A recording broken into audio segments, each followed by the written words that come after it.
Okay, turtle attacks today. We'll probably be in turtle for a couple weeks, and then we'll move on to like quad pod and octopus guard. But the whole idea here is going to be building height either to your feet or just making sure we win the race for hip height and head height, right? So if somebody has higher hips and head than we are, the chances of them maintaining top positions high, it's kind of self-explanatory, but that's how it goes. I get you. So go ahead, turtle for a sec. So we talked about this a little bit when we were attacking the turtle. There's basically a couple of positions you're gonna be playing at turtle. You're either gonna be low here, where your elbows are on the ground, and the goal is to protect your neck, right? If he's got his elbows in, his hands are in the hand fight, it's not gonna be easy for me to wrap his neck. The problem with this is with me with weight here, he's kind of stuck in this position. It's gonna be hard for him to build height.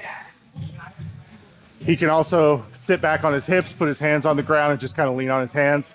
This is good for standing up, but his neck's open, right? So we don't want to be in that position for very long. So what we'll start with just the way to stand up out of turtle. This is a way to annoy the shit out of people because it's exhausting trying to hold somebody down if they're just trying to stand up over and over again. So maybe you got here because he did a step around pass, whatever, and you had to turtle to prevent points, whatever. So you get into this position where he's at. He's got two options that he can do when he's riding me here. He can either have his weight over my chest, over the back, his chest over the weight of my top of my back like this, so that my weight's in my hands, or he's gonna have his weight low and behind me. So this is more common because most jiu-jitsu guys are not trying to get up, right? They're trying to return to guard. So if I'm trying to hit a roll and return to guard, it's going to be easier for him to follow me if he's low behind me. If I'm trying to stand up, it's going to be easier for him to keep me down with his weight higher. So we have to figure out two things. Where's his weight and what side is he on? He's on my left, right? And his weight is back. So that's going to make standing up easy. First thing I need is hand control. Before I do anything, I need hand control. If I just start trying to stand up here and I don't have hand control, he's gonna jump on my neck. So if he's on this side, this is the hand that's over my shoulder, I'm gonna get wrist control on this hand. This is the important one. The chances of him choking me with the other hand are pretty low. If he tries to loop a choke, I can always just kind of turn towards him, throw this underhook in, and we're back in the game. So for a stand up here, the way this is gonna work, hand control, and if his weight's on me, I need to create a little space. So I'm gonna do a knee slide, right?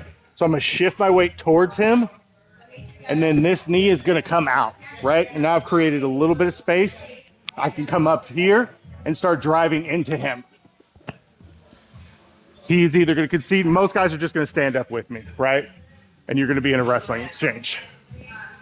So we'll do two kind of variations of the stand up here.